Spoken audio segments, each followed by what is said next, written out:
Hindi magkumpirma ang defense team kung bana o kung ano man ang relasyon ni Mary Grace Piattos kay Renan Piatos. Sunod kay defense team spokesperson Michael Poa, hindi man niya personal nga kilalang natungdan gani nga hindi sa makahatag sang espekulasyon. Sanday Mary Grace Piattos kag Renan Piatos kabahin sa mga pangalan nga nagtuhaw nga mga nagpirma sa acknowledgement receipts ang confidential funds ang Office of the Vice President. Nalawagan sila sa ikaonsing adlaw sa impeachment trial sa Senado kahapon. Ginpahig ni Poa nga ngalan ni Mary Grace Piattos nagwa lamang sa mga congressional hearing gani mas maayo nga hulaton anay ang mga ebidensya nga ipresentar sang Commission on Audit.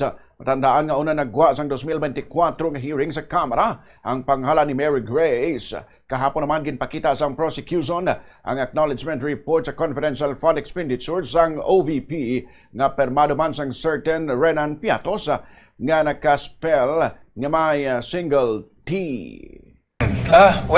Hindi ko po alam kung ano yung ma-surmise natin doon sa halagang binigay sa kanya or halagang compared sa iba. I think ang importante po talaga dito, you'll have to wait doon sa ano ba yung naging findings talaga ng COA. No? Kasi yung Mary Grace Piattos, lumabas lang naman yan sa congressional hearings di ba? So ngayon nandito pa lang tayo sa COA, I'm sure magkakaroon ng ebidensya para tugunan yung Mary Grace Piattos issue. Magkakaroon ng ibang witness para tugunan yung Mary Grace Piattos issue.